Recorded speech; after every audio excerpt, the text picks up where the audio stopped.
Alors bonsoir à tous et à toutes. Donc on continue ce cycle de cours sur le couple. Donc euh, ce cours, il est sponsorisé. Donc il y a un groupe de personnes qui le suivent directement sur Zoom. Et après les autres, vous êtes sur Facebook et sur YouTube. En même temps, il est filmé. Donc demain, il sera, vous attachez à me diffuser sur les réseaux sociaux. C'est juste pour vous dire qu'à la fin du cours, eh ben, je couperai le YouTube et le Facebook. Et après, je continuerai à discuter avec les gens dans le Zoom qui est privé. Voilà. Le cours d'aujourd'hui, il a pour thème la communication dans le couple. D'accord. C'est un sujet très très très important parce que souvent les gens appellent parce qu'ils ont des soucis de communication, parce qu'ils n'arrivent plus à communiquer. Des fois, je leur demande de communiquer, ils disent on n'arrive pas à communiquer. Je dis ben, ça va être le sujet de communication, de ne pas pouvoir communiquer. Et c'est une chose qui est fondamentale. On a déjà expliqué plusieurs fois que la communication, c'est communiquer, communiquer, c'est commun, et commun, c'est comme un. Donc, le projet, c'est de faire un.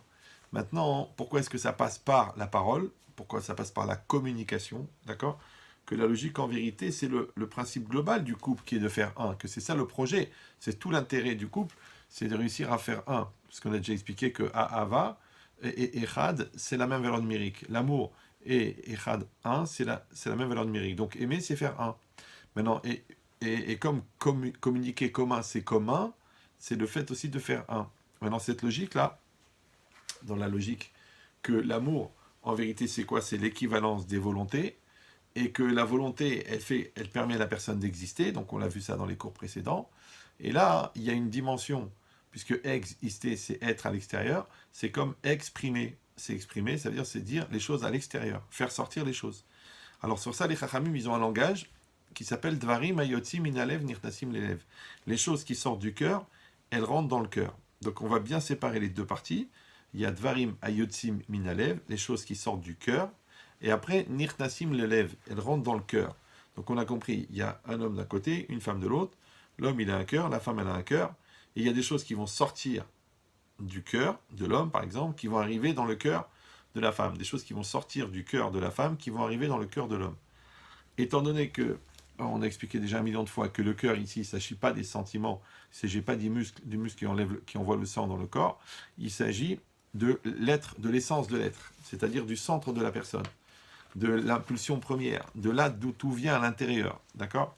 Donc, on sait qu'à l'intérieur du cœur, eh ben, il y a le cœur, donc on a compris maintenant, c'est l'intériorité de la personne, donc c'est un peu le psychique, d'accord?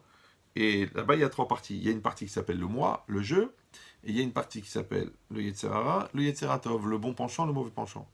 Quand l'énergie de la Neshama, elle sort de la Neshama, et qu'elle arrive dans le Nefesh, dans le psychique, alors à ce moment-là, hein, oui, elle est prise en charge par le je. Et c'est là qu'on va appeler ça la bonne volonté ou la mauvaise volonté. C'est-à-dire que la personne, elle peut être influencée par son Yetzerara, et ce qu'elle va faire sortir, bah, ça va être véhiculé, ça va être orienté, ça va être pollué par une négation, ouais, une négativité, ou alors ça va être pris en charge par le jeu, mais du côté positif. Et donc on va appeler ça la bonne volonté. Et là, il va y avoir une volonté de construire, une volonté d'échanger, une volonté d'épanouir. Et ça, c'est une chose qui est très très importante. Parce que, encore une fois, ce qui va s'établir, ce qui va se mettre en place, ce qui va se développer, tout ce qu'on va construire à l'intérieur du couple, ouais, que ce soit la bonté, que ce soit le respect, que ce soit l'éducation des enfants, la construction du couple, ça va être beaucoup, beaucoup basé sur la communication. Alors il faut savoir qu'un commando, quand il veut détruire un endroit ou tuer une personne, qu'est-ce qu'il fait? La première chose qu'il fait, il coupe les communications. D'accord? Donc il coupe le téléphone pour pas pouvoir appeler des secours. Il coupe les liens entre les personnes, il coupe la communication. Après, qu'est-ce qu'il fait? Il déstabilise au niveau émotionnel. Il jette une grenade ou il met le feu. Hop, et au niveau émotion, la personne, elle est perturbée. Et troisièmement, il tue la personne. Ça, c'est le commando. Donc, un, il coupe les communications. Deux, il déstabilise émotionnellement. Trois, c'est l'effet de surprise. Et trois, il tue. Et bien, de la même manière, dans le couple, le Yetzirah, il va faire les trois étapes. Un, il va casser la communication. On n'arrive pas à se parler, on ne se comprend pas, on n'est plus sur la même longueur d'onde, on n'a pas la même façon de penser, on n'a pas la même éducation. Toutes les lourdeurs qu'on peut inventer alors qu'on s'est marié par amour. A priori, on n'est pas rentré sous la roupa avec un flingue dans le dos. Ouais. Et pourtant, quand même, comment ça se fait qu'il y a tellement, tellement de soucis de communication? Pourquoi? Parce que dans la communication, en fin de compte, alors on a dit, numéro un, les Yetzirah, ils coupent la communication. Numéro 2, ils coupent les sentiments. Bah oui, parce que les sentiments, ils sont quoi? Ils sont le fruit de l'échange, puisqu'ils sont le fruit de la compréhension. Donc maintenant, quand on ne se comprend plus, ben, on ne se ressent plus. Et après, il tue physiquement, parce que qui sait qui a envie d'être en lien intime avec une personne qui ne ressent pas et qui ne comprend pas. Donc ça, c'est le projet du Yetzirah. On ne peut pas faire la guerre si on ne connaît pas son ennemi. Donc lui, il a ce projet-là. Alors, on a deux solutions. Soit on est toujours dans l'effet de surprise, je m'y attendais pas, j'y croyais pas, franchement, je tombe des nues, ouais. Et donc, on n'a pas de recul. Ou alors, on est dans l'anticipation, parce qu'on sait que le Yetzirah, il fait son travail. On est Eman Leumanuto, c'est quelqu'un qui travaille tous les jours, il est très très sérieux, le Yetzirah. En plus, il calcule à long terme, c'est un éducateur, donc il met en place doucement la distanciation, il met en place l'incompréhension, il met en place les malentendus, après il met en place la flemme de ne pas travailler pour être ensemble, pour ne pas se comprendre. Après, il met l'orgueil, que genre, c'est pas à moi de changer, c'est à toi de faire les efforts. Il met la psychorigidité, on en a parlé déjà longuement, d'accord. Donc, le blocage, d'accord, la susceptibilité, la bêtise, d'accord, qui fait qu'on n'arrive pas à se remettre en cause. Donc on n'arrive pas non plus à échanger, parce qu'on pense que ça doit venir de l'autre. Après, il y a des gens aussi qui ont une lecture du shalom qui est, bon, écoute, il vaut mieux pas en parler, il y a des sujets qu'il ne faut pas aborder, par exemple lesquels, eh bien tous, comme ça, on n'aura pas de problème. Donc en vérité, tout ça, ce sont des calculs du Yetzirah. Mais normalement, si on parle de gens matures, puisque chacun d'entre nous, il a déjà fait ce travail, puisque je vous expliquais déjà dans les cours précédents qu'il y a le travail personnel et le travail de couple, d'accord? Alors de la même manière que l'homme, au niveau personnel, eh ben, il doit se connaître son Yetzirah, connaître en lui les réflexes ou les paroles ou les attitudes qui ne sont pas de lui-même, d'accord? Où il est irresponsable parce qu'il n'est pas engagé, parce qu'il n'est pas vigilant, parce qu'il n'est pas en maturité de dire bon bah c'était plus fort que moi, c'est pas ce que je voulais dire, ça m'a échappé, ou c'est pas ce que je ressens. Donc ce travail, il est personnel au niveau de l'homme, il est personnel au niveau de la femme. C'est-à-dire que chacun doit s'occuper de son Yetzirah personnel. Chacun doit continuer à faire son travail, malgré qu'il est marié, malgré qu'il a trouvé la bonne personne. Il faut continuer à travailler au niveau personnel. Mais à part ça, en parallèle, il faut faire le travail au niveau du couple. C'est-à-dire qu'on a besoin de construire le couple. Donc ça, on l'a expliqué longuement dans les cours précédents. Donc pour ceux qui ne les ont pas vus, je vous conseille de les voir. Pour les autres, je vous conseille de réfléchir. D'accord? Mais ici, c'est le même principe. Ça veut dire quoi? Ça veut dire que nous, on va avoir besoin de cette communication. D'accord? Or, cette communication, ils ont dit les Chachamim, c'est quoi?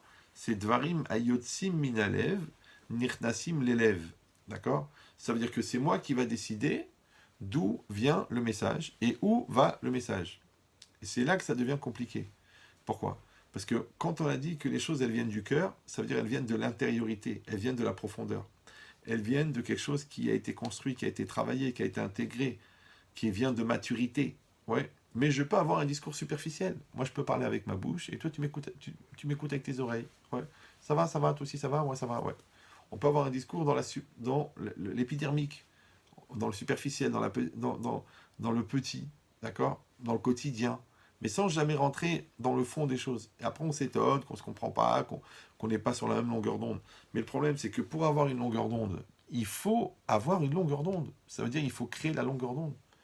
Ouais, c'est comme à l'époque, quand j'étais jeune et je faisais beaucoup de philo, en perso, quoi, sans les livres. Des fois, des gens me disaient Rien, j'ai envie de parler avec toi en philo. Je dis écoute, si tu veux qu'on parle tous les deux, déjà il va falloir qu'on parle pendant 3 heures avant de commencer à parler. Il dit j'ai pas compris, on va parler avant de parler. Bah oui. Je dis parce que moi, je vais te dire tous les points de vue que j'ai sur les différents sujets principaux. Toi, tu vas me dire les différents points de vue que tu as sur les sujets principaux. Et quand on est certain qu'on va parler la même langue, à ce moment-là, on pourra parler, on pourra échanger, on pourra dialoguer. D'accord? C'est ça la dialectique. Dialectique, ça veut dire que toi tu parles, moi je parle, toi tu parles, moi je parle, toi tu parles, moi je parle, on arrive à construire.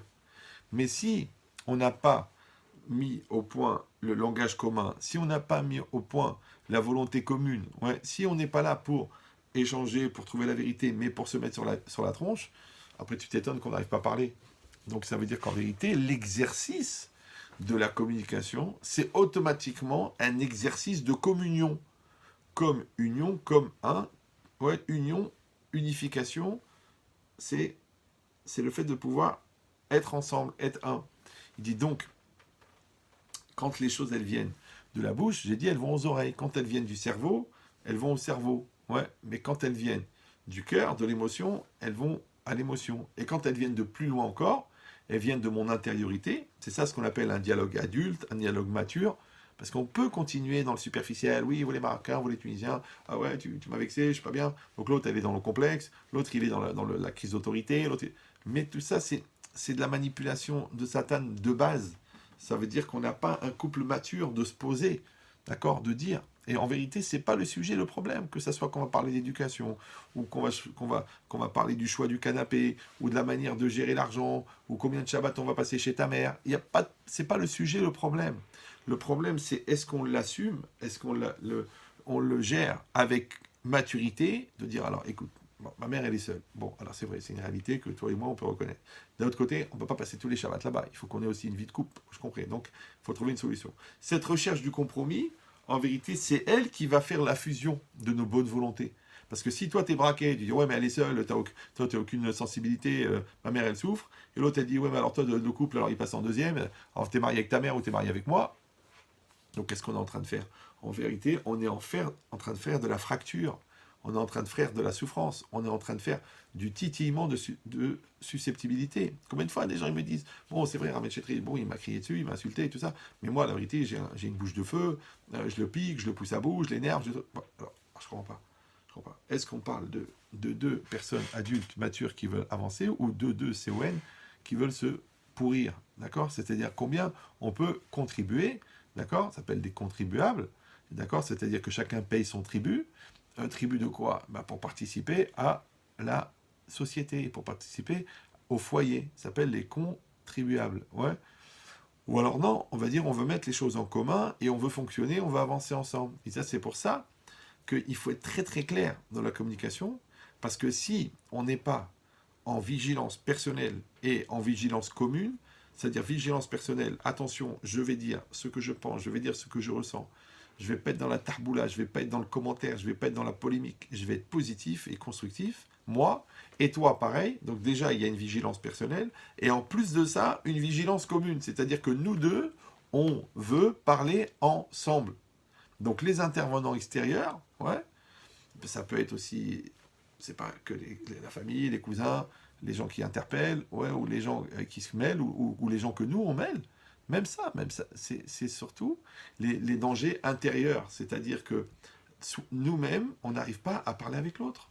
Parce que moi, je parle avec ton Yetzara, toi, tu parles avec le mien, moi, je parle avec ta susceptibilité, toi, tu parles avec mes nerfs, moi, je parle avec tes complexes, on n'arrive pas à se parler. C'est pour ça qu'à l'époque, je faisais comme une espèce de sketch et tout ça. Le gars, il rentre à la maison, il dit bonjour, bonjour madame, bonjour. Alors elle ne comprend pas, c'est sa femme, elle s'appelle Esther, elle est en train de préparer les boulettes et tout. Il dit écoutez, bonjour madame, je voudrais parler à Esther. Alors elle dit mais qu'est-ce que tu racontes, Marlouf? Mais c'est moi Esther, qu'est-ce que tu racontes? Non, non, non, moi madame, je ne vous connais pas. Moi, j'ai rencontré une fille super, gentille, Nina, sympathique et tout. Après, elle a disparu. Et il y a une jeune femme, une dure, une Allah, une angoissée, une méchante, une bouche de gros mots. Et j'arrive plus à parler à ma femme. Alors, s'il vous plaît, vous poussez. Je voudrais parler à ma femme. Si vous pouvez aller la chercher, vous me l'amenez. D'accord? Pareil, la femme, elle dit à son mari écoute, chérie, je sais pas, moi j'étais bien, on s'est mariés, c'était super. Et puis après, tu as commencé à changer de tronche. Après, tu es devenu nerveux. Après, tu es devenu exigeant. Après, tu es devenu blessant, cassant, destructeur, manipulateur. Pourquoi? Monsieur, je vous connais pas, moi. Amenez-moi mon mari. Donc, en vérité, l'homme, il veut parler avec sa femme, la femme, elle veut parler avec le mari. Le problème, c'est qu'il y a un mec devant. C'est vous, par exemple, comme ça. Voilà, vous êtes en train de suivre le cours. Ouais, vous êtes là avec moi, oui. Oui, non, oui, vous êtes là. D'accord. Alors, si je dis, tiens, bon, à partir de maintenant, on va parler comme ça. Ouais, alors, je voulais vous dire que, d'accord, vous allez dire, mais attendez, mais on ne peut pas se parler. Parce qu'il y a un écran qui nous sépare. Il y a une distance qui nous sépare. Et bien là, c'est pareil. Ouais.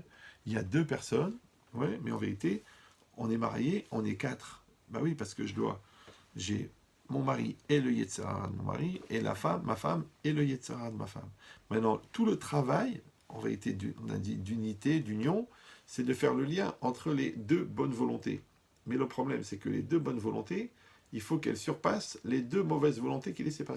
C'est pour ça que je vous ai dit 1 million de fois que la seule manière de créer un amour commun, c'est de lutter contre deux amours propres. D'accord? Donc, est-ce qu'on est prêt? On est prêt à remettre en cause notre orgueil, notre gava, notre bêtise, notre lourdeur, pour que ça soit Dvarim Mayotzi Minalev, les choses qui sortent du cœur, d'accord? Donc après toutes les problématiques du genre, oui, mais on n'a pas le même style de langage, lui il est plombier, elle a fait 19 ans d'études, ou le contraire, lui il est très élevé, très fin dans son raisonnement, et puis elle est un peu basique, ouais. Donc c'est pour ça qu'on ne se comprend pas. Mais ça n'a rien à voir. Réfléchissez bien. Moi je donne toujours cet exemple. C'est comme si toi t'es pas bien, t'es mal dans ta peau et tout ça, tu sors dehors pour prendre l'air, tu t'assois sur un banc, bon, et puis à côté il y a un clochard. Bon, ils sont pas bons, il est vietnamien, il est bourré, d'accord? Et puis d'un seul coup, il commence à parler. Il dit, toi, problème avec femme, ça voit sur tête, toi, ça se voit, problème avec femme. L'autre dit, ouais, bah justement, on vient de s'engueuler, là, j'ai été prendre l'air parce que sinon j'allais la frapper et tout. Toi, pas bon, toi, pas bien travaillé, pas bien réfléchi, toi, femme, besoin quoi, quel besoin quoi. Et lui, moitié bourré, vietnamien, qui parle mal le français, au bout d'un quart d'heure, vous trouvez des points communs, des lectures communes, des compréhensions communes. Ouais, c'est bizarre quand même. Ma femme, je l'ai épousée il y a 15 ans. Elle m'a donné 6 enfants, d'accord? Donc on a quand même des lieux communs. Ouais, on dort dans le même lit, on vit dans la même maison. On a la maison au nom des deux. Ouais, on n'arrive pas à se parler. On est d'accord sur rien. Chaque chose. Non, non, je suis pas d'accord. Non, non, tu m'imposes, non, tu m'étouffes. Ah, c'est toi, tu es n'importe quoi. T'es une t'es une idiote. Mais non, ah, vous les Marocains, vous les Et le clochard cambodgien bourré, ouais, ou vietnamien, je sais plus, ouais, il a changé de nationalité. On arrive à se mettre d'accord. On arrive à trouver des pensées communes, à trouver des lieux communs, arrive à trouver des compromis. C'est quand même bizarre, non? En vérité, la réponse, elle est très claire. C'est que, et ça aussi je l'ai déjà dit, mais c'est pas grave, c'est à force de répétition qu'on commence à comprendre ce qu'on croit savoir, c'est qu'en vérité, puisque la mitzvah, c'est de faire un dans le couple, donc le Yetzirah, c'est de faire deux. Mais c'est d'une clarté, mais abominable. Donc vous allez trouver des gens qui ont une sociabilité extraordinaire, qui ont une communication extraordinaire, qui ont un contact extraordinaire avec tout le monde, mais avec le conjoint, non.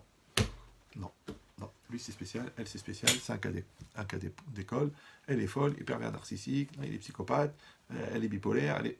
Ouf, ils vont sortir des dossiers justificatifs de lourdeur. Mais ils n'ont jamais pensé à un truc bizarre. C'est comment ça se fait que toi-même, tu peux constater facilement que ta femme, elle s'arrange avec le monde entier. Ouais. Toi-même, tu peux constater que ton mari, tu vois qu'il s'arrange avec le monde entier. Et juste vous deux, c'est le feu. C'est le feu, c'est la réaction chimique. Ouais. L'essence, l'allumette, l'essence, le feu, l'essence, le feu, l'essence, le feu. Et ça s'arrête jamais. Pourquoi?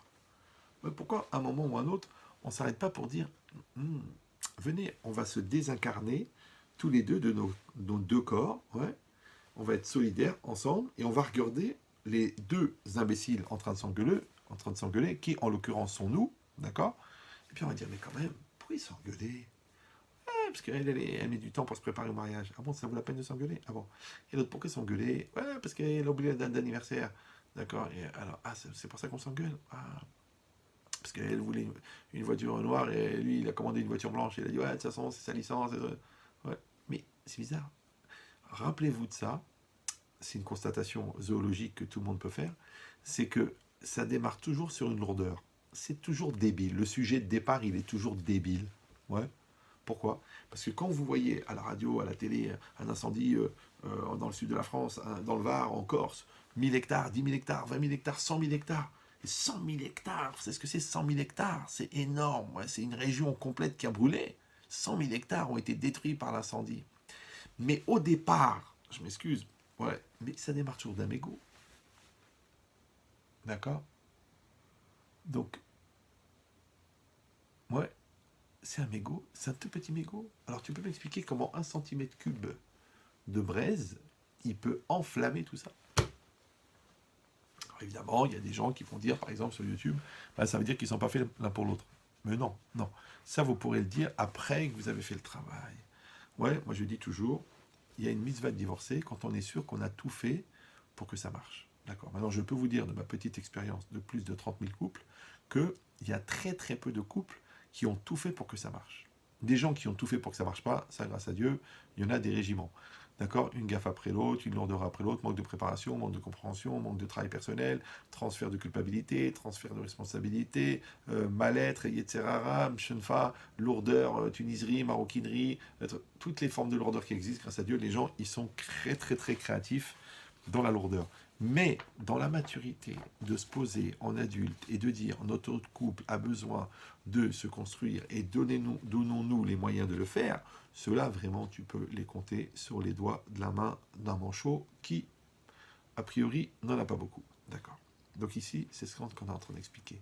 Qu'en vérité, puisque l'amour, c'est l'équivalence de des deux volontés, la volonté de l'homme, la volonté de la femme, c'est ça l'amour, et que la volonté, c'est aussi le véhicule de la parole, parce que quand je parle, en vérité, j'exprime, eh ben, c'est véhiculé par quoi la parole? Eh ben, c'est véhiculé par le souffle. Or, le souffle en hébreu, c'est quoi? C'est la neshima. Et la neshima, eh ben, c'est la neshama, l'âme. Et l'âme, qu'est-ce qu'elle génère? La volonté.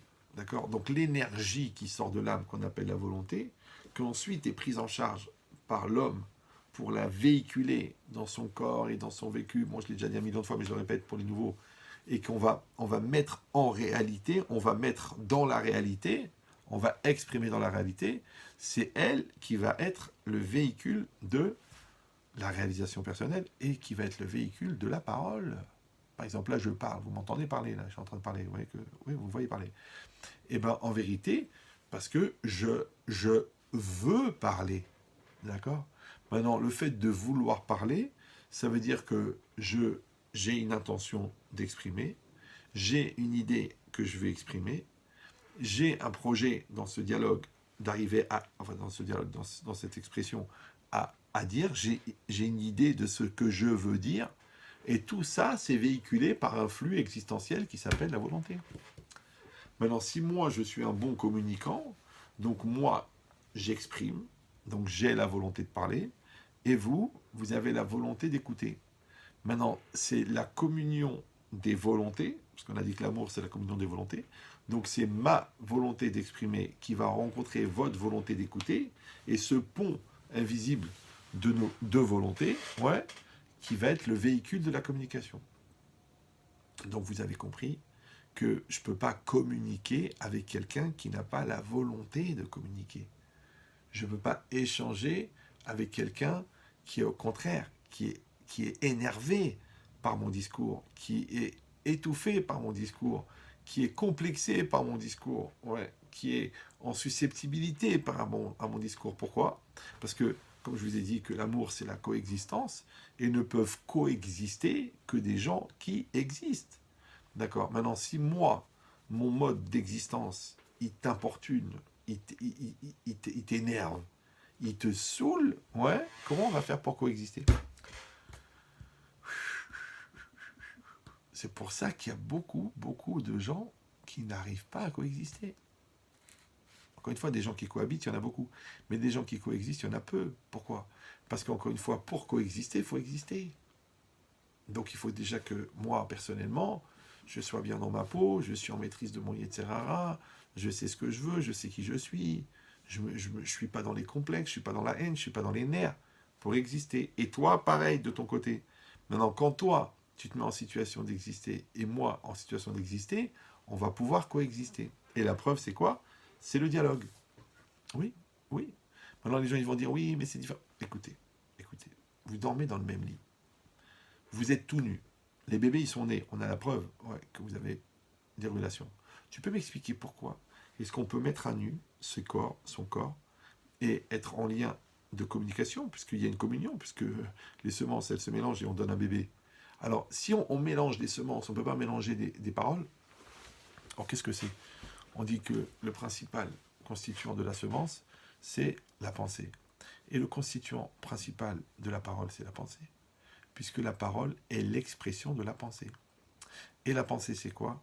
C'est mon essence. Donc moi, je vais donner mon essence, et toi, tu vas donner ton essence. Et nos deux essences, elles vont se mélanger. De la même manière que nos deux semences, elles se mélangent, et ça crée le bébé, de la même manière, nos deux volontés, nos deux expressions, nos deux pensées, elles vont se mélanger à travers nos paroles, ouais, et on va créer un bébé qui va s'appeler une bonne soirée, qui va s'appeler une compréhension, qui va s'appeler un état de maturité qu'on a atteint ensemble sur un sujet. Pourquoi? Parce qu'on a dit, puisque le principal, c'est pas les sujets qu'on va aborder, mais c'est l'exercice de l'expression et de la communion et de la communication qui va fabriquer de la fusion. Et c'est ça qu'on veut, en vérité. On veut avoir des points communs. On veut avoir des situations communes. On veut avoir de l'union. On veut avoir de la communion.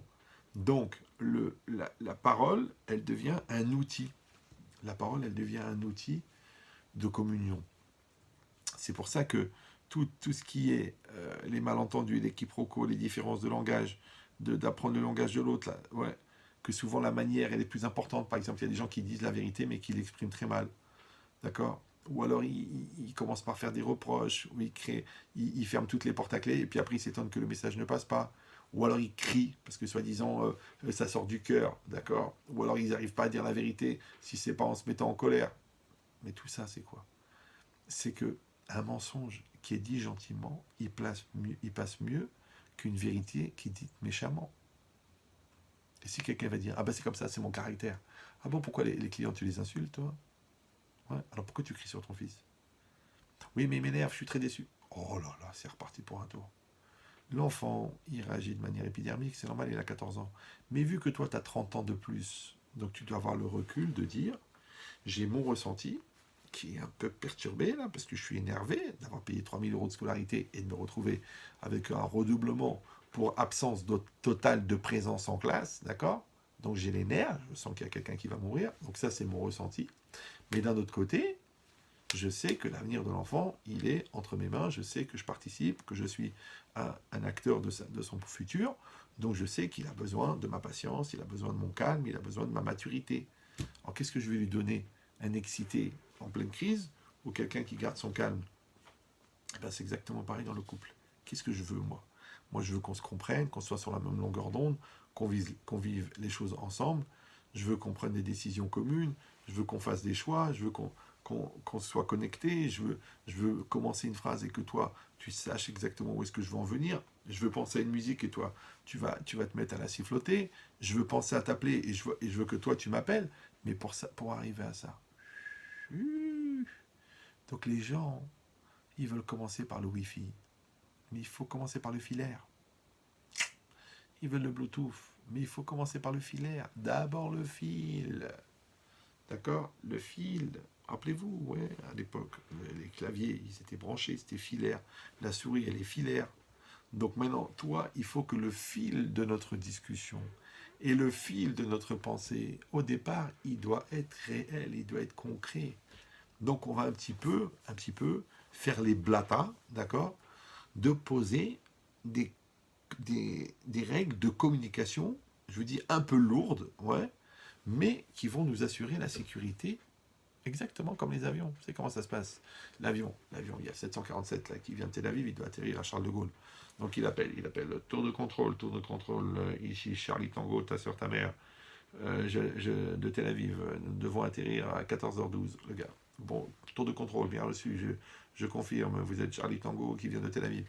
Je vous reçois 5 sur 5. Et l'autre, il recommence. Elle dit maintenant, je demande l'autorisation. Oui, confirmé. Alors, je confirme que j'ai compris que vous demandez l'autorisation. Alors, nous vous donnons l'autorisation. Confirmé. Alors, oui, ici Charlie Tango. Oui, Tel Aviv. Nous confirmons que nous avons compris que vous donnez l'autorisation. Alors, nous vous donnons la piste numéro 5. Confirmé. Oui, nous confirmons. Tu dis, dis-moi.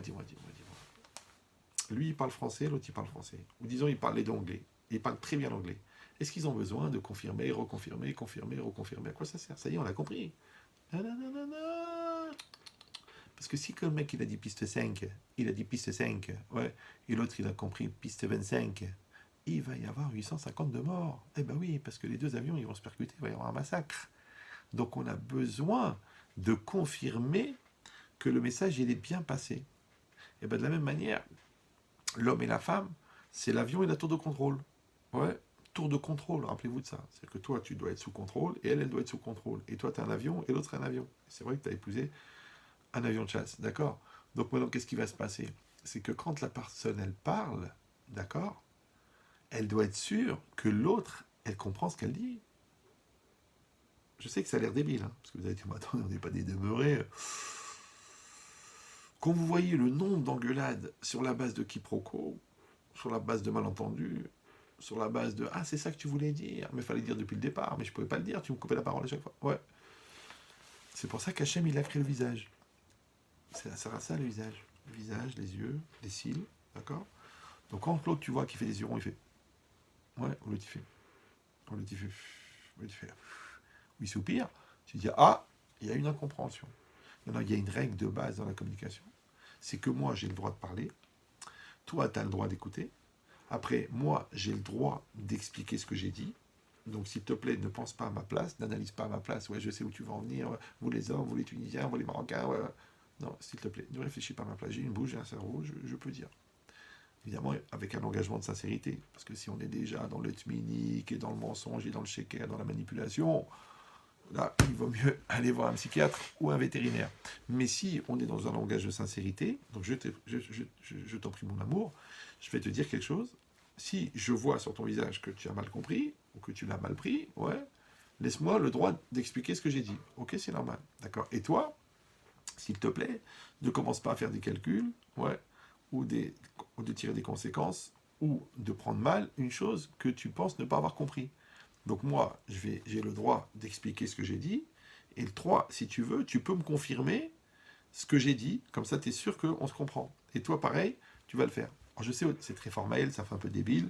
D'accord. Mais au départ, c'est pas très grave. Pourquoi? Parce que vous savez qu'il est interdit d'épouser sa sœur, sa mère et sa grand-mère. D'accord. Donc tu épouses quelqu'un qui vient d'une autre famille. Des fois, qui a une autre culture. Des fois, qui a un autre comportement. Moi, par exemple, j'ai connu des couples où leur façon de parler, c'était de crier. Donc il disait pas, s'il te plaît, passe-moi le sel. Il disait, mais passe-moi le sel, merde. D'accord. L'autre a dit, tiens, voilà le sel. Et comme c'était des voisins à nous, donc moi j'ai cru qu'ils allaient tuer quelqu'un. J'étais sûr qu'elle allait avoir un mort avant la fin de la soirée. Et après, j'ai appris à les connaître et j'ai vu que c'était leur manière de parler. D'accord. Donc ça, c'est deux qui crient. Des fois, un qui crie et un qui se tait. D'accord. Et l'autre, plus il crie, l'autre plus se tait. Après, il dit, ouais, mon mari, il est autiste, il n'arrive même pas à se parler, il n'arrive rien. L'autre dit, oui, mais regardez, j'ai plus envie de parler, regardez comment elle crie.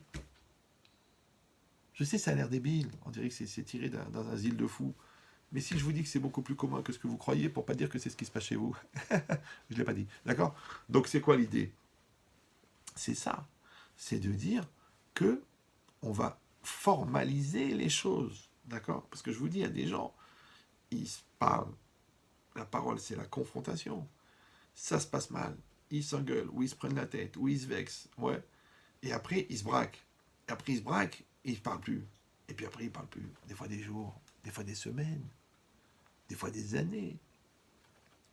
Après, il y a ceux qui parlent, mais qui ne parlent pas au fond de ce qui les touche, parce que ça ne sert à rien, ils ne comprennent rien, ils ne comprennent rien, ils ne veulent pas écouter. Donc ils restent avec leur rhum mal, comme ça. Ils deviennent des chassides de Mshon. C'est une grande chassidoute très développée, la Mshon de Reveux, ouais, qui malheureusement détruit des millions de personnes. Pour arriver quoi devant l'avocat?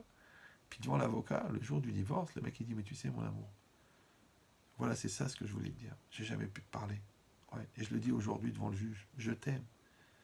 Mais on ne s'est pas compris, on s'est pris la tête, on était des gamins, on était des idiots, on ne s'est pas préparé, on ne s'est pas construit, on n'a pas été accompagné. Il y avait le feu à la maison. Oh, rappelez-vous, quand il y a le feu, qu'est-ce que vous faites? Vous essayez d'éteindre. Et quand vous n'y arrivez pas, eh ben vous appelez les pompiers. Alors ça peut être un rave, ça peut être un psychologue, ça peut être un cousin, un oncle qui est un peu intelligent, une autorité que vous écoutez et qui va vous calmer et qui va vous donner du bon sens. Parce que c'est quoi? C'est du bon sens, mais c'est du bon sens. Mais je comprends pas. Moi, j'ai l'habitude d'écouter les gens. Je dis, mais je comprends pas de quoi vous parlez. Vous dites la même chose. Ah bon? Ah bon? Alors pourquoi on n'est pas d'accord? Je dis, parce que votre problème, c'est justement, c'est de ne pas être d'accord. Donc vous allez attraper tout ce qui vous dérange, ouais, la susceptibilité, le ton, la manière, le truc, pour ça explose. Mais en fin de compte, il n'y a pas d'échange. Alors que quand vous vous posez, d'accord, et que vous parlez, d'un seul coup, ça passe. Ah, mais c'est ça que tu voulais dire? Ah, mais bien sûr, mon cœur, mon amour. Et c'est logique. Pourquoi? Ce qu'on appelle, en psychologie, mais de l'huile. Mais de l'huile. Un moteur, c'est des pièces en acier, très puissantes. D'accord? Elles sont imbriquées les unes dans les autres, et elles impliquent l'autre, et elles font fonctionner l'autre. Donc il y a des engrenages, mais il n'y a pas que de l'acier, il y a de l'huile. L'huile, c'est ce qui permet la lubrification, c'est ce qui permet que les pièces, elles ne cassent pas, que les pièces, elles glissent. Alors c'est pareil dans ton langage, il doit y avoir le sujet, il doit y avoir le projet de discussion, il doit y avoir le le résultat que vous voulez atteindre au niveau communication, mais il doit avoir de l'huile, la manière, le sourire, le bien-être, la rigolade, la détente qui vont faire passer les choses. Ouais, mais quand on est dans un mode jeune, ouais, ou dur, ou catégorique, ou keblo de la tête, genre deux profs de maths qui sont en train de s'engueuler, mais comment veux-tu que ça passe? Le prof, il tient la craie elle est sèche, et comme elle est sèche, elle casse. Après tu dis, ouais, il n'y a pas une bonne ambiance à la maison, c'est toi qui décides. Donc ça veut dire quoi? Ça veut dire qu'en fait, la communication, c'est un fluide. Ben, le fluide, il a besoin d'une structure, ça s'appelle la pensée, ça s'appelle les règles, ça s'appelle le raisonnement, ça s'appelle la logique, ça aussi s'appelle le respect, ça s'appelle le choix des mots. Mais si toi maintenant, dans ce flux, et dedans tu vas mettre le fluide, qui va être la pensée, qui va être la compréhension, qui va être la communion, mais si tu finis tes phrases en rajoutant des mots qui ne sont pas forcément dans le dictionnaire, espèce de grosse abruti, fini, deb de marocain, débile de tunisien, des mots qui servent à rien. Tu dis, ouais, mais c'est parce que je t'ai énervé, et puis c'est sorti tout seul, et j'ai pas réfléchi. Tu sais, qu'est-ce qu'on dit des gens qui se mettent à parler tout seuls et sans réfléchir? Il faut qu'ils consultent. Ta bouche, elle t'appartient. Il y avait un proverbe en arabe, il disait, on regrette jamais les mots qu'on n'a pas dit. Donc réfléchis avant de parler. Parce que si cette petite manque de conscience, ce manque de concentration qui t'a fait dire le gros mot, il va te coûter 2 semaines de gueule, plus 3 ans de non-communication, parce qu'il y a perte de conscience, de confiance, ouais, alors comment tu vas fonctionner? C'est ça le problème. Parce que la base de la communication et le projet de la communication, c'est la confiance. Alors c'est quoi la confiance? Confiance, en latin, c'est confiance, avec foi. Ouais, avec foi, avec foi. Donc c'est quoi la foi? La foi, c'est de la capacité de s'investir dans ce que l'on ne voit pas.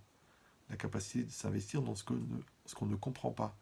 Donc moi, je ne sais pas encore ce que tu veux me dire, je ne sais pas encore où tu veux en venir, mais je te fais confiance. Donc j'ai la foi. Mais si je suis sur la défensive, ou si je suis dans mes complexes, ou si je suis dans mes nerfs, ou si je suis dans mes transferts, oui, parce que mon père, il m'a écrasé, toi aussi tu veux m'écraser, oui, les professeurs, ils m'ont manipulé, toi aussi tu veux me manipuler. Donc en vérité, je vais traduire tout ce que tu vas dire à travers les filtres de mes angoisses, de mes névroses, de mes stress. Qu'est-ce qui reste à la fin? Rien. Après on dit on se comprend pas. C'est très intéressant. C'est pareil avec les enfants. Hein. Des fois, vous prenez la tête à expliquer à un enfant, puis à la fin, vous dites, tiens, tu sais quoi, je vais faire un test. Excuse-moi, mon fils. Qu'est-ce que tu as compris? Le gars s'est dit, papa, j'ai rien compris. Au début, tu m'as parlé de ça, après, tu en as profité pour parler de ça, après, tu as crié sur ça, après, moi, j'ai été déstabilisé, j'étais là sur ça, après, tu t'es trop allongé dans la démonstration, du coup, ma tête, elle est partie, donc j'ai raté la moitié. En réalité, j'ai rien compris ce que tu as dit. Oh, toi, tu dis, je comprends pas, mais j'ai passé 1 heure à t'expliquer. Je sais pas. Toi, tu sais ce que tu as dit. Ouais, mais moi, je te dis ce que j'ai compris. Or, commun, c'est un pont. Il y a une comme-union, c'est un pont. Donc, c'est important, même si ça a l'air débile, que quand tu dis A, la personne, elle entend A. Quand tu dis je pense, elle entend ce que tu penses. Quand tu dis on s'en va, elle entend on s'en va. Mais si quand tu dis on s'en va, elle entend tu me stresses, donc vous ne parlez pas la même langue. Vous ne parlez pas la même langue. Or, rappelez-vous, c'est ce passage de la Torah qui s'appelle la Tour de Babel, où les hommes, ils ont voulu se révolter contre Dieu, et créer, ils se sont tous unis, tous en harmonie, et ils ont voulu faire la guerre contre Hachem. Comment Hachem, il les a séparés? Comment il les a cassés, cette initiative négative? Il a envoyé une bombe? Il a envoyé les Visigoths? Non. La Torah dit, elle a emmêlé leur langage. Ils n'arrivaient plus à se comprendre. C'est comme ça que les gens ils se séparent. Parce qu'ils ne se comprennent pas. Ils appellent ça incompatibilité d'humeur, incompatibilité mentale. On ne se comprend pas. Ouais. On ne parle pas la même langue. Eh bien, il faut parler la même langue. Je ne comprends pas, tu vas travailler en Chine pendant 6 ans, tu apprends le mandarin. Ouais. Tu vas travailler en Australie, tu apprends l'anglais. tu vas travailler en Israël, tu apprends l'hébreu. Alors pour le boulot, tu es prêt à apprendre la langue. Mais est-ce que toi, tu es prêt à apprendre la langue du mari? Est-ce que toi, tu es prêt à apprendre la langue de la femme? Parce qu'on n'a pas tous la même langue. C'est vrai, ne croyez pas. Vous dites, mais on parle français. Déjà, il y a la précision du langage. Vous savez qu'il y a très peu de gens qui ont la précision. Il y a beaucoup de gens qui disent un mot à la place d'un autre. D'accord? Après, il y a les gens comme ils se comprennent, ils pensent qu'ils sont compréhensibles. Oh, mais ça va, t'as compris, c'est ce que je voulais dire. Moi, bon, j'ai dit autre chose, bon, j'ai pas dit tout, j'ai pas dit des mots, ou j'ai dit le contraire, mais c'est ça que je voulais dire. Ok, ça va. Oh, hein. Ouais. Donc, imagine-toi comment c'est compliqué. Après, il y a les gens qui font le contraire, c'est-à-dire qui prêchent le faux pour avoir le vrai, d'accord? Ou alors qui n'ont pas finalisé le raisonnement et qui improvisent au fur et à mesure qu'ils parlent, d'accord? Donc, ils ne sont pas clairs dans ce qu'ils veulent dire au départ. Donc, ils vont, qu'est-ce qu'ils vont véhiculer? À part les mots, ils vont véhiculer une intention. Mais comme cette intention, elle n'est pas claire, donc elle sort quoi? De l'autre côté, de l'incompréhension. Après, l'autre dit, je ne sais pas ce que tu veux, je ne comprends pas. Ouais, tu me dis que tu veux qu'on parte en vacances et t'arrêtes pas de dire ouais mais c'est cher, c'est pas évident, puis à quoi ça sert, et puis est-ce qu'on a besoin vraiment de partir? Donc il dit je ne veux pas partir en vacances, c'est du français. Ouais. Tu me dis ouais mais on n'a pas d'argent, mais tu t'as acheté une bagnole à 100 000 euros. Je les prends leasing. Mais bon, on peut prendre un crédit pour les vacances. Donc quand on est dans la bonne volonté, il y a toujours des solutions. Mais quand on est dans la mauvaise volonté, il n'y a pas de solution. Il n'y a pas de solution. Je crois que c'est Albert Einstein, il a dit les pessimistes, c'est des gens, à chaque fois que tu leur trouves une solution, ils trouvent des problèmes. Alors je rappelle, pour les gens qui ont un peu qui ne pratiquent pas le cerf-volant, c'est que il y a des problèmes, on trouve des solutions. Problème, solution. C'est ça la chronologie. Il y a des gens, non. Solution, problème. Solution, problème. Solution, problème. Solution, oui. Problème, mais. Oui, mais. Oui, mais. Oui, mais. Situation de blocage. Alors qu'est-ce qu'il faut? Il faut que ça coule. En hébreu, zézorem, ça coule, il faut que ça coule. Allez, on lui dit, sois cool, t'es cool, je suis cool, on est tous cool. Qu'est-ce que ça coule? Ça, on découle, d'accord? Donc quand on est dans cette logique-là, que on veut que ça coule, toi tu veux, moi je veux, d'accord? Et si vous êtes mariés de bonne volonté, d'accord? Vous avez fait des bébés, ça fait 15 ans que vous êtes ensemble, ben c'est pas honteux de se poser, de faire un petit bilan. Et c'est à ça que ça sert les anniversaires de mariage, parce que les gens ils croient que c'est pour compter les années, 15 ans, 16 ans, 17 ans, mais ça sert à rien de compter, de toute façon, t'as pris perpète, d'accord? Et puis il n'y a pas de sursis là-dedans. Donc c'est quoi l'idée? Les anniversaires, c'est pas fait pour compter les années, c'est pour faire le bilan des acquis de l'année d'avant et les projets de l'année prochaine. Donc si tu te rappelles, l'année dernière, chérie, on avait dit qu'on allait travailler sur la communication, justement. Eh ben, toute l'année, on a parlé, on a mis en place, on a développé, on a trouvé le langage commun, on a trouvé la longueur d'onde, on a trouvé les circonstances, les manières, la manière de faire, la manière de dire, le bon moment pour parler. C'est ça ce qu'on a travaillé pendant toute l'année dernière. Qu'est-ce qu'on va faire l'année prochaine? Eh ben, on va parler de la relation avec l'argent. Ah bon, c'est compliqué. Quoi, je dois te dire les vrais prix que je paye, je dois te dire que je mets de l'argent de côté, je dois te dire que j'ai acheté la maison en mon nom et pas au tien. Ah oui, bah oui, on va choisir la sincérité, on va choisir le émet, on va choisir de faire les choses en solidarité totale, dans la transparence. T'es prête à ça? C'est compliqué, oui, c'est pour ça qu'on va se donner un an. Et vous voyez, tous les ans, on fait l'anniversaire du mariage, et tous les ans, on fête en vérité les acquis de l'année d'avant. Et on projette les projets de l'année d'après. C'est à ça que ça sert, parce que si c'est juste pour faire un resto, aller manger une pizza de plus, ouais, c'est pas tellement intéressant. Donc c'est pareil. Donc quand on est dans cette logique-là, par rapport à la communication, c'est très très important d'utiliser la communication, d'accord? De la mettre en place et de l'utiliser. Pourquoi? Parce qu'il y a trois niveaux de communication, basiques on va dire. Le premier, bonjour, d'accord? Je t'ai quitté le matin, tu m'as quitté le matin, on rentre à la maison. Bonjour, bonjour. Bonjour mon amour, bonjour. Petit bisou si c'est possible. Ouais, c'est bon. Ça c'est un. Numéro 2, échange. D'accord? Bon, ça s'appelle l'embrayage. Bonjour, comment ça a été la journée? Ouais, ça s'est passé, oh, c'était pas évident, il y avait du monde dans le truc, oh, t'as vu comment il fait froid dans la rue, au travail c'était pas facile, ou tu sais, le petit quand il est rentré de l'école, il s'est encore battu avec son frère, ok. Donc ça c'est quoi? C'est les 10-15 minutes, en vérité, qui servent d'embrayage. C'est pas tellement le sujet qui va être discuté qu'intéressant, c'est surtout qui permet de prendre la température. Parce que là, tu peux entendre dans le ton de la voix, qu'elle est fatiguée, qu'elle est mal dans sa truc, qu'elle n'a pas dormi cette nuit, ou lui, tu t'entends qu'il est soucieux, qu'il est nerveux, qu'il n'est pas concentré. Donc, ça permet de prendre la température. Et troisième niveau de communication, c'est quoi? Eh ben, c'est l'échange intime. Voilà mon amour, je t'aime, voilà ce que je pense, voilà ce que je veux évoluer, voilà comment je suis content de t'avoir épousé, c'est extraordinaire. Donc qu'est-ce qui se passe? Numéro 1, contact. Numéro 2, échange. Numéro 3, échange intime. Ok. Vous avez compris que c'est 3 niveaux. Ok. Maintenant, il y a des gens, si vous allez me dire, bon, c'est un peu basique, mais c'est pas vrai. Moi, je connais des gens, ils rentrent chez eux, ils disent même pas bonjour. Ils rentrent, accrochent le manteau, ils se mettent devant la télé, hop, ils se versent son petit whisky, hop, il regarde les infos, le truc. L'autre, il joue avec son téléphone, l'autre, il se met devant l'ordinateur. On dit, eh oh, on est là, t'as une famille, tu peux dire bonjour. Ah, excusez-moi, j'avais pas la tête, je suis stressé, ok. Donc, un, ils disent pas bonjour. Deux, ils échangent pas. Il y en a qui rentrent, ils rentrent comme ça, pas d'échange. Ouais, hop, ils se mettent à table, les trucs. Je dis, bah, pardon, mon amour, je t'ai quitté ce matin. Tu m'as quitté ce matin. Ça fait 8 heures qu'on se voit pas. On prend un petit moment pour embrayer. Ouais, embrayer, c'est-à-dire il y a la boîte de vitesse d'un côté, il y a les roues de l'autre. Entre les deux, il y a l'embrayage. Parce que si tu passes la vitesse sans embrayer, tu casses l'embrayage. Donc moi, en tant que mari, j'ai besoin de te sentir. Toi, tu as besoin de me sentir. Donc, on prend le temps et on se pose. Ouais, et on le fait. Et ça, je vous dis, ça fait gagner des tonnes. D'abord, c'est un petit moment qui nous appartient à nous deux. D'accord? Et en plus de ça, quand tu lui as dit je t'aimerai pour toujours, donc elle dit chérie mon amour, dis-moi ça commence quand toujours. Ok, c'est normal. Donc qu'est-ce qu'on fait? On passe l'embrayage. Et troisièmement, on a la discussion plus intime, plus intérieure, plus profonde. Ok.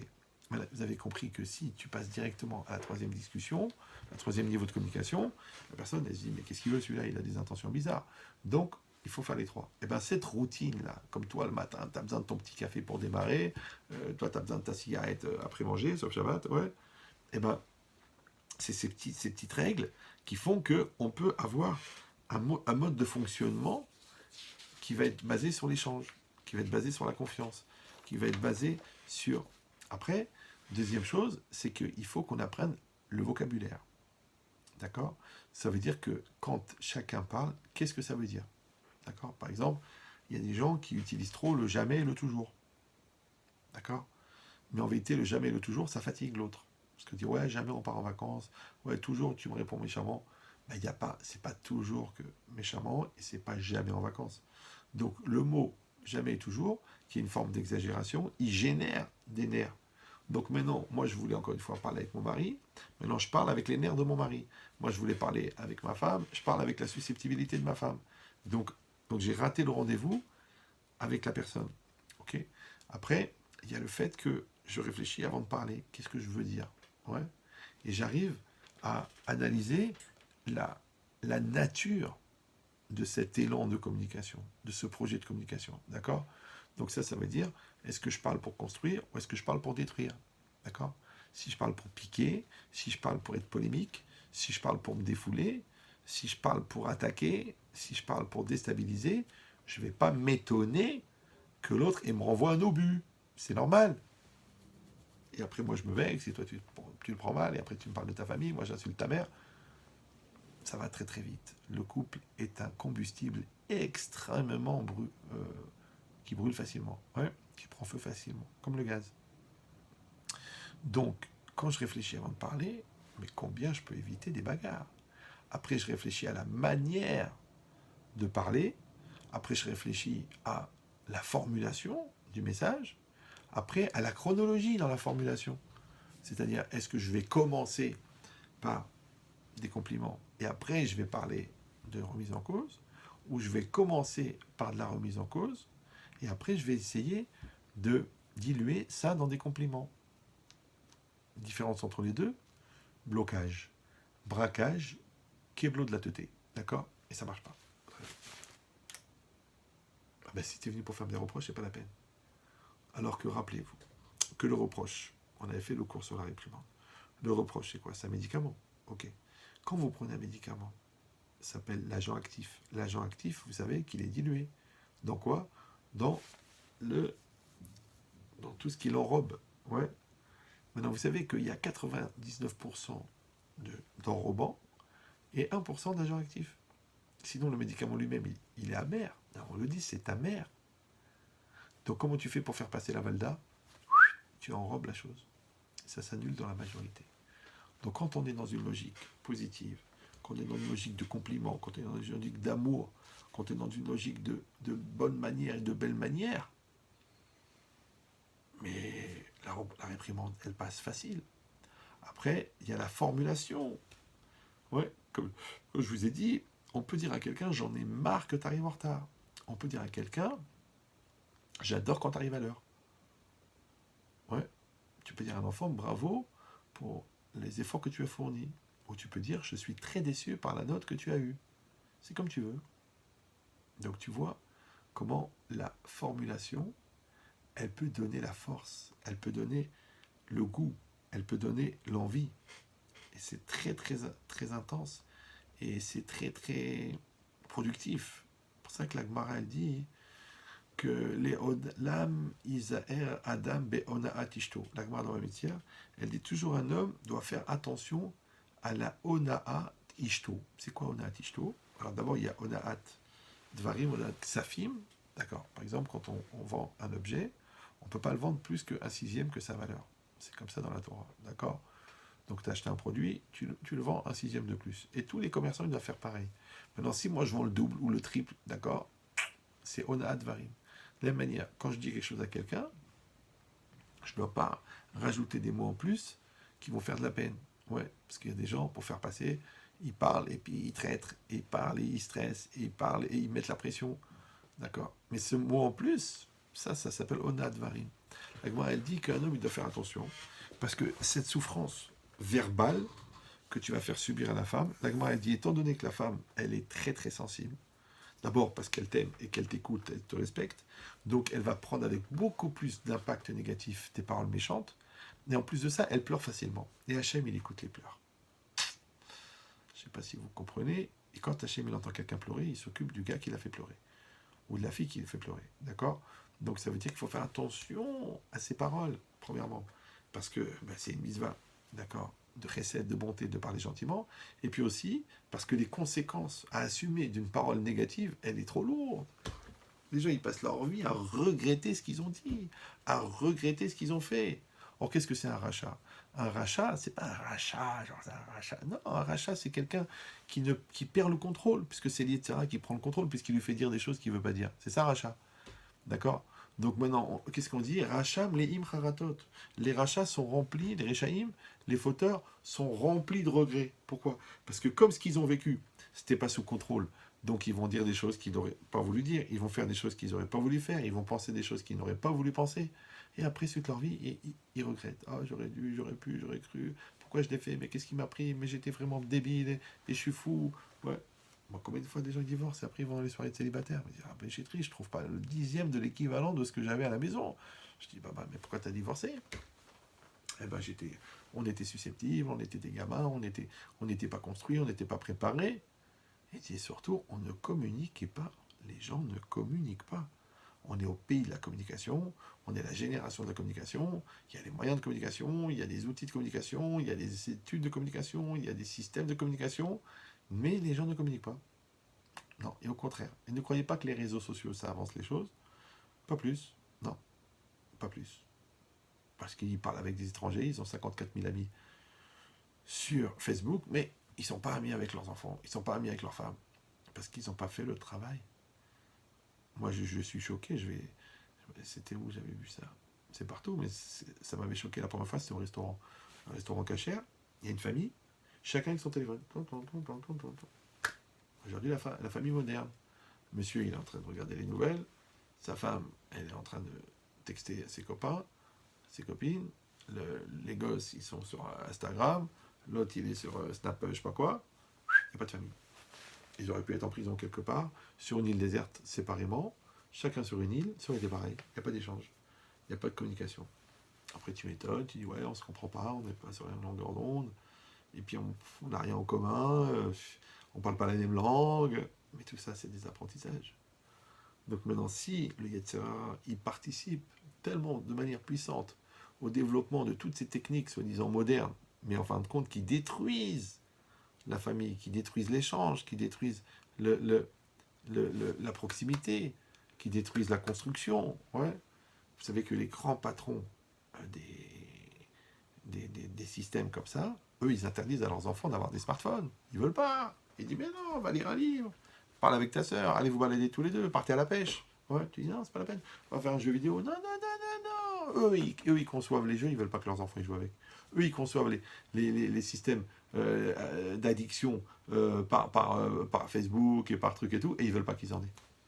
Donc au moins écoutons les gens qui les ont fabriqués, puisque eux-mêmes, ils l'interdisent à leurs enfants. Alors c'est pareil. Nous, dans le couple, d'accord, on sait que la parole, elle a ce pouvoir. Elle a ce pouvoir de parler, elle a ce pouvoir d'exprimer, elle a ce pouvoir de faire sortir les choses. Combien de fois, moi, combien de fois, je suis obligé d'expliquer à des parents ce que leurs enfants n'osent pas leur dire. Des traumatismes qu'ils ont vécus, des caractères qu'ils ont subis, des systèmes scolaires qui les ont pollués, et qu'ils n'arrivent pas à dire à leurs parents. C'est incroyable. Alors qu'en vérité, la personne la plus proche, c'est le père et la mère. Et quand c'est un peu compliqué avec le père, parce qu'il a un peu le rôle du flic ou de la rigidité, on va le faire avec la mère. Après, avec le père, ça viendra plus tard. Quand la maturité, elle est là, qu'on a dépassé les peurs et les angoisses, on peut avoir un échange constructif avec la personne. Mais encore une fois, de la même manière qu'avec l'enfant, ça prend des années pour mettre en place le climat de confiance, le terrain de discussion, le terrain du dialogue. Il faut déjà qu'on ait fait ce travail avec la personne qu'on épouse, avec son conjoint. C'est pour ça que c'est très très très important. Donc quand on le fait de cette manière-là, c'est-à-dire étape après étape, de fabriquer un langage commun, de bien traduire ce qu'on veut dire, que l'autre, on soit certain que l'autre a compris ce qu'on dit, et qu'on fasse des exercices comme ça de communication journaliers, à part les week-ends qu'on va passer tous les deux, même si on est mariés depuis 25 ans, on peut pourquoi j'ai mis la crise EasyJet? On va passer à Prague, on va passer à Florence, on va passer à Marbella, à Tel Aviv. Débrouillez-vous. Mais vous partez tous les deux, et quand vous partez, n'allez pas avec 45 copains. Mais non, partez tous les deux et parlez, tenez-vous la main sur la taillellette et parlez. Et ouvrez votre cœur et laissez-la parler. Et si elle dit oui, même si elle me raconte toujours les mêmes histoires, mais t'as pas compris la parole. C'est une opportunité d'être en communion. En vérité, on s'en fout.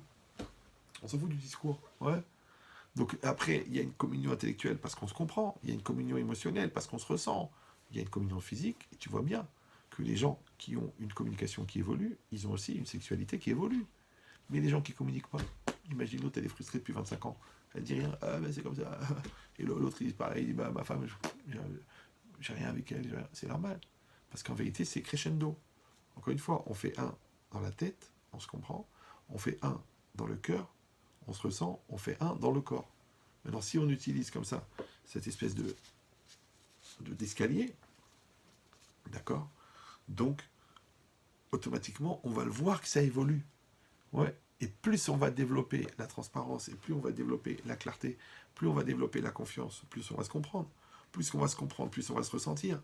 Donc c'est une espèce de mouvement perpétuel, d'accord, entre la parole, la foi, la confiance, et le dialogue, l'échange, la compréhension, le bien-être, et après on ne peut plus s'en passer. Moi j'ai dit, je le répète, les 3/4 des gens qui ont la pagaille à la maison, c'est des gens qui n'ont jamais goûté au shalom.